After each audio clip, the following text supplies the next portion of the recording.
Caitlin Clark destroys in day 2 of Team USA camp, looking like the best player in the world as usual. The doors were shut and the phones were off. Inside the Team USA gym, nothing felt normal. The bag work first. Day 2 cook-up.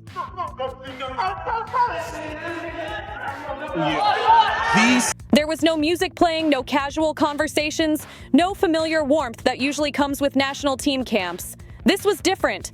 This felt like evaluation, not preparation. Already eliminating Juju and Lauren Betts, stay in college, whatever. Cool. This is who should. I'm giving y'all the starting lineup, the bench, all of that. Every player in the room knew that whatever happened today would not be erased later. Day 2 was never just another practice. This is who should make this Team USA. Someone said it quietly near the sideline before warm-ups even finished. Day 2 decides who stays. No one challenged it. No one laughed it off. Everyone understood exactly what that meant. This wasn't about potential or long-term projection. It was about who could function right now, under pressure, inside a system that didn't slow down for anyone. Angel Reese! Angel Reese, the queen of me-bounds, the double-double machine. That's when Caitlin Clark stepped back onto the floor. She didn't make an entrance. She didn't look around to see who was watching. She didn't acknowledge the cameras because there weren't supposed to be any. She simply picked up a ball and started moving. That alone changed the temperature of the gym. You could feel focus tighten across the floor. Conversations stopped. Players adjusted their shoes, their stance, their posture. Absolutely slams and embarrasses the Chicago gum on the bottom of the shoe of the league, Sky again. She wasn't here to prove anything verbally. She was here to play. The whistle blew and the first possession immediately felt uncomfortable. The GOAT. She won. Caitlin Clark should be the starting point guard for Team USA. Not broken, not chaotic, just unsettled. The spacing wasn't clean. The timing felt off. Veterans were half a step late rotating. Passes were crisp but cautious, like everyone was waiting to see who would take control. Caitlin saw it instantly. She crossed half court without hesitation, took one hard dribble, and pulled from deep. Duh, the best thing that ever did it. Caitlin Clark starting at point guard. It was farther than anyone expected, farther than the shot selection this staff typically encouraged, but there was no doubt in her body language. The shot dropped clean. No celebration, no reaction. She turned and ran back on defense like it was the most normal thing in the world. The gym went quiet, not because anyone decided to be silent, but because that moment demanded attention. Says Angel Reese makes 2026 Chicago Sky announcement at USA basketball camp. Sue Bird stood on the sideline with her arms crossed, eyes locked on the floor. She didn't blink. She didn't nod. She didn't say anything. Here it says, as it stands now, Angel Reese will be back in blue for the Chicago Sky next season. While speaking to reporters after the first day of USA basketball training camp Friday, Reese emphatically stated, "I'm under contract for next year. I guess I plan on returning to the Sky." The pace shifted immediately after that shot. Caitlin pushed the tempo harder than Team USA wanted, harder than they were ready for. Not reckless, not rushed, but assertive in a way that forced decisions. Tough shot. Good defense by Caitlin, man, but that was a tough bucket, Ooh, nice deflection. The offense sped up without losing control, and that's when discomfort started to show. Angel Reese stepped up on the next possession, physical and confident. You could tell she wanted to respond. She wanted to establish herself early, make it clear that she wasn't going to be overshadowed. Brianna Jones, man, nasty work in that paint. Strong, come on, man, too strong out there. Caitlin, as usual, come on, man, knocking it down in somebody's eyes. Why? She squared her shoulders, leaned into contact, and demanded the ball. Caitlin didn't rush the moment.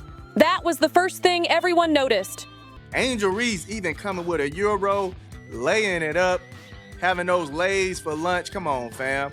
While the rest of the floor felt slightly frantic, like players were trying to assert themselves too quickly, she did the opposite. She slowed everything down without stopping it, letting the defense reveal itself before making a decision. One hesitation was all it took, just enough to freeze the help defender. One sharp cut of the eyes pulled the weak side a step out of position. The pass followed immediately, threading through a window that didn't exist a second earlier. Jackie Young with the 1-2 step looking like Sierra. Paige Beckers with the Kareem hook shot. Help arrived late, hands reaching after the fact, bodies scrambling to recover. The ball dropped through the net, untouched. Easy basket. No reaction again. No nod. No glance toward the bench. No acknowledgement of the play. Just execution, followed by a calm jog back on defense. They stink. She thinks she don't think they have a winning culture over there. She don't want to be there at all. That lack of reaction made the play feel heavier than if she had celebrated. It sent a quiet message. This wasn't special to her. This was baseline. She's done with him. I think she's done with Tyler Marsh. She is done with the Chicago Sky. The question is, will they move her? The pressure shifted immediately after that. Angel asked for the ball louder on the next possession. There was urgency in her voice, not frustration, but intent.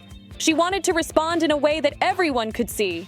She got the ball on the block, turned her shoulder into the defender, and backed down with force. This was her answer. This was her statement. Strength over finesse, presence over subtlety.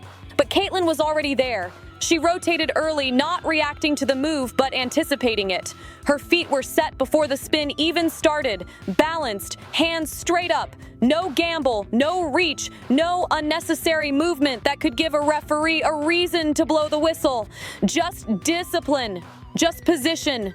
The shot missed clean. No foul, no argument, no look toward the official. The rebound kicked out and instantly turned into a fast break. Caitlin didn't sprint ahead of the play. She didn't need to. She glided into space, eyes up, reading angles as they formed. A defender picked her up full court, crowding her handle, trying to disrupt her rhythm and force her to give the ball up early. It was a mistake. One simple change of pace was all it took. Not a crossover, not a flashy move. Just a subtle shift in speed that caused the defender's feet to cross for half a second. That half second was everything. Will they move her? Like, if you're gonna trade Angel Reese, people talk about her missing layups and, oh yeah, whatever. That girl go get you 16 points, 14 rebounds, all that. Caitlin rose up from the logo without hesitation. Swish. The sound was different, sharper, louder. The kind that cuts through a gym and lingers in the air longer than it should. You gotta get something. You gotta get some quality back if you're gonna move on from Angel Reese. That's when something cracked. Sue Bird let out a short laugh before she could stop herself and shook her head. It wasn't amusement. It wasn't disbelief. It was recognition. The kind that comes when someone sees a truth they can't ignore anymore. And furthermore, Angel Reese is a ticket seller over there. She sell tickets over there. For them, she don't do nothing to the magnitude of Caitlin. She broke the room, she said quietly. Not to anyone in particular, but loud enough to be heard. The bench went silent after that. Not dramatic silence, not shock, just the kind of quiet that settles in when everyone understands that a new hierarchy is forming in real time. No one said it out loud, but everyone felt it. The game had tilted. From that point on, the veterans felt it too. Shots started coming a fraction too early. Decisions were rushed. Players who normally played within themselves began pressing, trying to reclaim control. The game sped up for the wrong people. Panic didn't announce itself loudly. It crept in through forced passes, overhelp on defense, and rotations that arrived just a step too late. Caitlin controlled everything. She dictated tempo without appearing to try. Fast when the defense was back on its heels, slow when it overcommitted. She changed speeds the way experienced quarterbacks change cadence, pulling defenders out of position simply by waiting an extra beat. Every mistake was punished. Every hesitation was exposed. It wasn't flashy. It wasn't emotional. It was surgical. Angel kept battling through it all. She didn't disappear. She didn't disengage. She fought inside, talked to herself between plays, stayed locked in. Her effort never dipped. But the ball kept finding Caitlin, and Caitlin kept delivering in ways that didn't require effort to be noticed.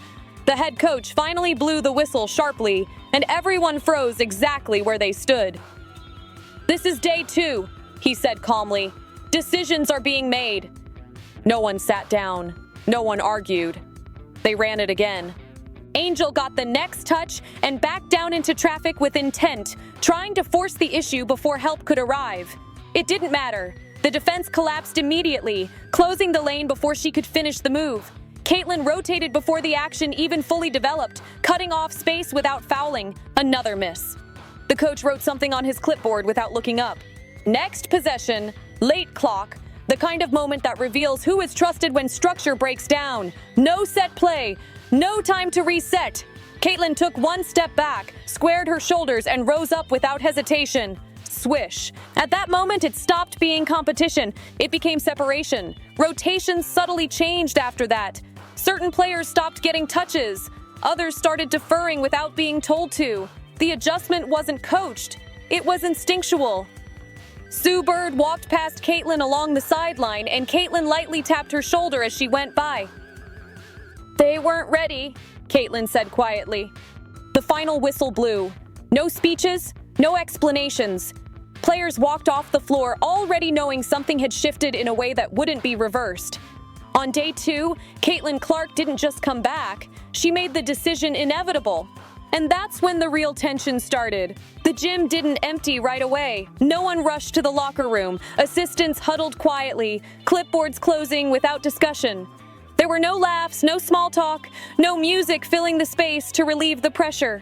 Caitlin stayed on the floor getting extra shots up. The same motion every time, the same calm expression, as if nothing significant had just happened.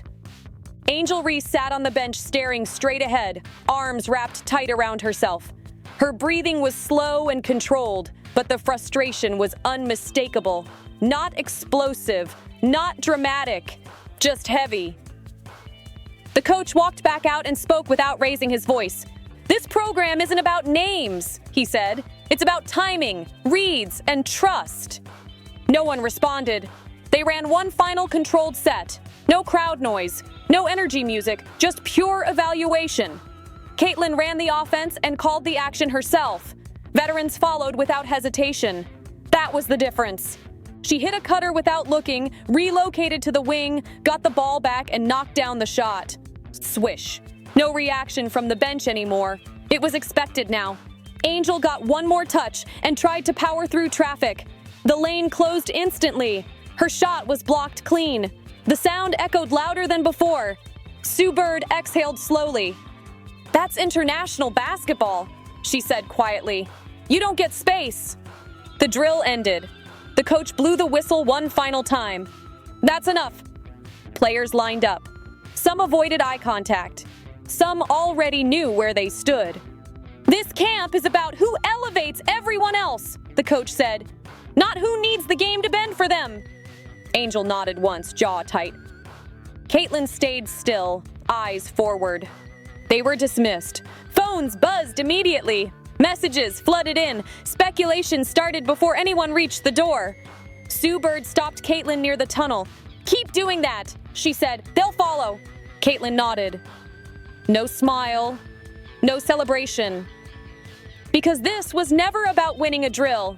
It was about control, composure, and fitting into a system that doesn't wait for anyone.